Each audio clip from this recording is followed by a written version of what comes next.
Operation smiling Buddha. इसके बारे में तो शायद आप सभी ने सुना होगा। यह ऑपरेशन था भारत के पहले परमाणु परीक्षण का जो भारत ने पोखरण में किया था, जिसके बारे में अमेरिका की सीक्रेट एजेंसी CIA तक को भनक नहीं लग पाई। देश ने ऐसे ही कई ऑपरेशन किए हैं, कुछ सीक्रेट तो कई ओपन, कुछ शांति के साथ तो कुछ शक्ति के साथ, कुछ देश में तो कुछ विदेश में, कुछ दोस्तों के नाम तो कुछ दुश्मनों के लिए। ऐसा भी नहीं है कि सिर्फ भारत ने ऐसे ऑपरेशन चलाए थे। पाकिस्तान ने भारत में अशांति फैलाने के लिए जितनी चालें चली थी उनकी तो गिनती करना ही मुश्किल है। पाकिस्तान की इन्हीं चालों में अभी तक का सबसे बड़ा ऑपरेशन था ऑपरेशन जिब्राल्टर। क्या था ये ऑपरेशन, क्या था इसका नतीजा और क्या था इसका रॉ से कनेक्शन, वो भी तब जब भारत में रॉ का जन्म भी नहीं हुआ था। आज के एपिसोड में पूरी कहानी कहेंगे, जिसकी शुरुआत हम भारत की आजादी के साथ ही करते हैं। भारत जब आजाद हुआ तब एक और बहुत बड़ी घटना घटी थी, वो था भारत का पार्टीशन। भले ही इंटेलिजेंस ब्यूरो का अस्तित्व 1887 में ही सामने आ गया था, लेकिन उसका control British secret agency MI5 और इंडियन पॉलिटिकल इंटेलिजेंस नाम के एक डिपार्टमेंट के हाथों में था। जब देश आजाद हुआ तो ब्रिटेन के प्रधानमंत्री चर्चिल ने दावा किया था कि अंग्रेजों के बिना भारत एक कदम भी नहीं चल पाएगा, लेकिन आजादी के 75 साल बाद आज उल्टा ही हो रहा है। भले ही अंग्रेजों का भारत के इतिहास में काफी बड़ा रोल रहा हो, लेकिन भविष्य तो इसका हम भारतीय ने ही लिखा है। जब देश आजाद हुआ तो बाकी ब्रिटिशर्स की सोच भी चर्चिल से कोई खास अलग नहीं थी। इसी सोच के कारण भारत छोड़ते समय अंग्रेजों ने इंटेलिजेंस ब्यूरो को भी उसके हाल पर छोड़ दिया था। उस समय इंटेलिजेंस में सबसे अहम अधिकारी थे, उन्होंने पाकिस्तान को चुना और IB के सारे अहम डॉक्यूमेंट्स अपने साथ पाकिस्तान लेकर चले गए। इंडियन साइड में कुछ बचा था तो बस खाली अलमारियां। भारत को इसका नतीजा भी भुगतना पड़ा। जब कबाइलियों के भेष में पाकिस्तानी सैनिकों ने जम्मू कश्मीर पर हमले करना शुरू किया, तब हमारे पास कश्मीर का एक नक्शा तक नहीं था जिस पर देश की रक्षा का भार था। वह डिपार्टमेंट देश की आजादी के साथ ही रुक चुका था। खैर, इंटेलिजेंस ब्यूरो ने एक बार फिर जीरो से अपनी शुरुआत की।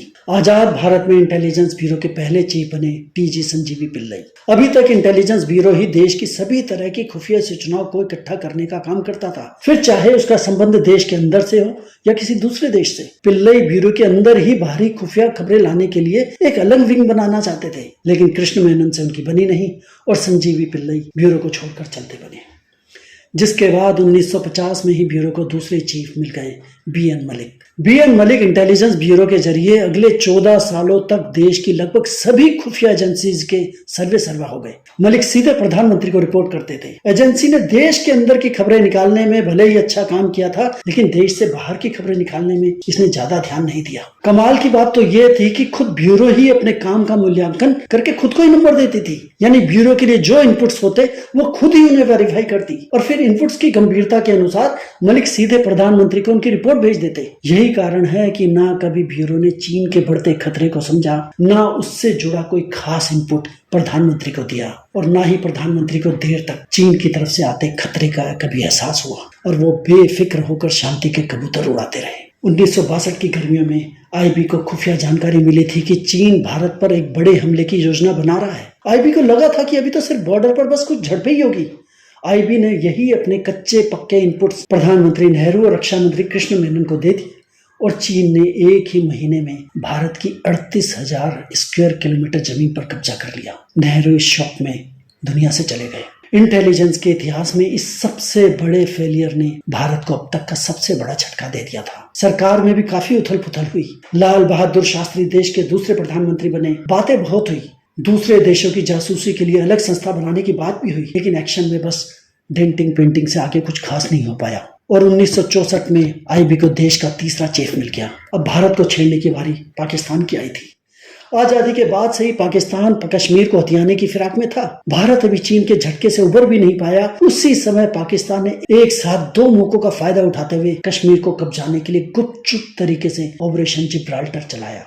ये पहला मौका था चीन का दिया भारत को झटका और नेहरू जी की आकस्मिक मृत्यु, और दूसरा मौका पाकिस्तान को तब नजर आया जब कश्मीर के हजरत बल से पैगंबर साहब का रखा बाल गायब हो गया। दरअसल कश्मीर के लोगों की मान्यता है कि कश्मीर में हजरत बल दरगाह में पैगंबर मोहम्मद साहब का बाल रखा हुआ है। अचानक इस बाल के गायब होने की खबर आई, जिससे कश्मीर के काफी मुस्लिम भड़क गए। जगह जगह विरोध प्रदर्शन होने लगे। ऐसे समय में कश्मीरियों के गुस्से का फायदा उठाने के लिए पाकिस्तान ने अपने करीब 8,000 सैनिक कश्मीरियों की ड्रेस में चुपचाप भारत भेज दिए। इस ऑपरेशन को पाक सेना का मेजर जनरल रैंक का अफसर अख्तर हुसैन रिजवी कमांड कर रहा था। भारत में इन सैनिकों को काम दिया गया था कि इन्हें आम नागरिक बनकर कश्मीरियों के साथ रहना है और उन्हें भारत के खिलाफ जिहाद छेड़ने के लिए भड़काना है। कश्मीर में शांति फैलती, इनके सैनिक वहां के लोगों के साथ मिलकर भारत के सैनिकों पर हमले कर देते। एक तरफ 8,000 पाकिस्तानी सैनिक कश्मीरियों के बीच पहुंच गए थे, तो 30 से 40,000 पाकिस्तानी सैनिकों ने कश्मीर के ऊंचाई वाले इलाकों में भारतीय सीमा में घुसना शुरू कर दिया। इनका लक्ष्य था कश्मीर के 4 ऊंचाई वाले इलाकों पीर पंजाल, गुलमर्ग, उड़ी और बारामूला पर कब्जा करना, ताकि अगर बड़ी लड़ाई छिड़े तो पाकिस्तान की सेना ऊपर बैठकर भारत की सेना को परेशान करे और नीचे भारत की फौज उसके सामने आम कश्मीरी है या पाकिस्तानी फौजी, इसी कंफ्यूजन में मारी जाए और इस तरह कश्मीर पाकिस्तान का हो जाता। लेकिन इस ऑपरेशन का इरादा कश्मीर पर कब्जा करने का नहीं था, बल्कि पूरे हिंदुस्तान पर कब्जा करने का था। लेकिन कैसे?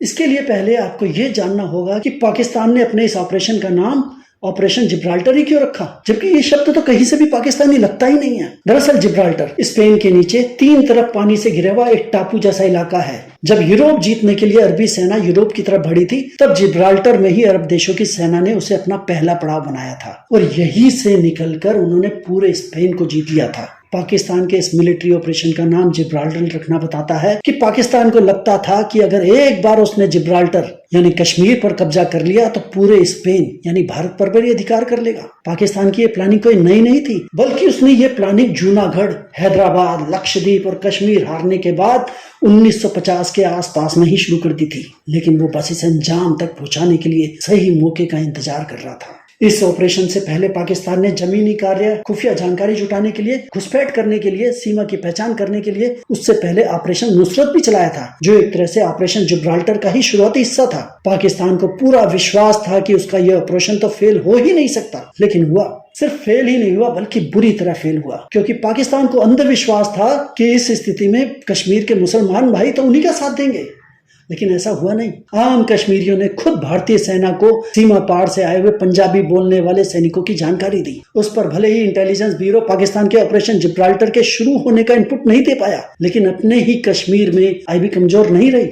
स्पेशल फोर्स पैरा कमांडो को पाकिस्तानी घुसपैठियों को तलाश करके मारने या पकड़ने का जिम्मा दिया गया। पैरा कमांडो को एयरलिफ्ट कराने की जिम्मेदारी एयरफोर्स को दी गई और कुछ महीनों तक पाकिस्तानी घुसपैठियों को ढूंढ ढूंढ कर पकड़ा भी गया। भारत के जाबाज सैनिकों ने बहुत बड़ी संख्या में घुसपैठियों को पकड़ लिया, जिसके बाद पाकिस्तान ने अचानक ही युद्ध छेड़ दिया। अचानक ही पाकिस्तानी विमानों ने भुज और पश्चिम भारत में वायुसेना के कई सीमावर्ती हवाई अड्डों पर बम बरसाकर वहां से विमानों को जवाबी कार्रवाई करने से पंगु कर दिया, तो बॉर्डर पर तोपों से हमला कर दिया। लेकिन इस बार देश की सेना तैयार थी। सीमा से दूर के जो एयरफोर्स स्टेशन जिन्हें पाकिस्तान के जहाजों ने छुआ भी नहीं था, वहां से विमानों ने उड़ान भरी। सेना और भारत सरकार ने चीन के साथ हुए युद्ध से अब तक काफी सबक ले लिया था। यह युद्ध पूरी तरह टैंकों के नाम रहा। पाकिस्तान को उन्हीं दिनों अमेरिका के पैटर्न टैंक मिले थे। भारतीय सेना ने भी साबित कर दिया कि मशीन वही बेस्ट होती है जिसका ऑपरेटर बेस्ट हो। लाल बहादुर शास्त्री और रक्षा मंत्री वाई.बी. चौहान की लीडरशिप ने कमाल कर दिया। भारतीय टैंकों ने पूरी दुनिया में पैटर्न टैंकों की भद्द पीट दी और कुछ ही दिनों में भारतीय टैंक लाहौर पहुंच गए।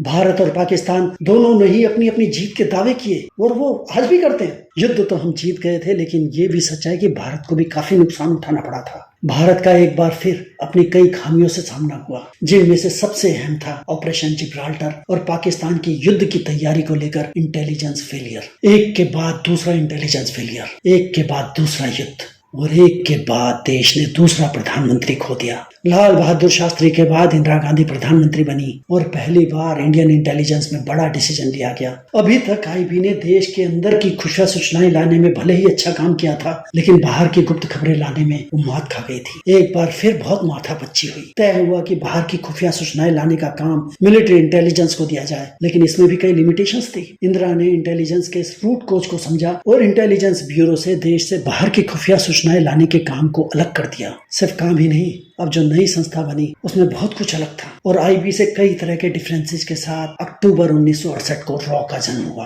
वो रॉ जिसके पास सिर्फ 250 लोग थे, जिनका उनके ही इंटेलिजेंस ब्यूरो के पुराने साथी मजाक उड़ाते थे, उसी रॉ ने सिर्फ 3 ही सालों में बड़ा धमाका करके साबित कर दिया कि वो दुनिया की बेस्ट सीक्रेट एजेंसी है। ना CIA ना मोसाद, कोई भी नहीं है उसके आसपास। क्या था रा का वो कारनामा, उसके बारे में हम आपको अगली कड़ी में बताएंगे। यदि आपको यह कड़ी पसंद आई है तो आप इसे लाइक और शेयर कर सकते हैं। यदि आप आगे या पहले के एपिसोड देखना चाहते हैं तो आप इस चैनल को सब्सक्राइब कर सकते हैं। अलविदा।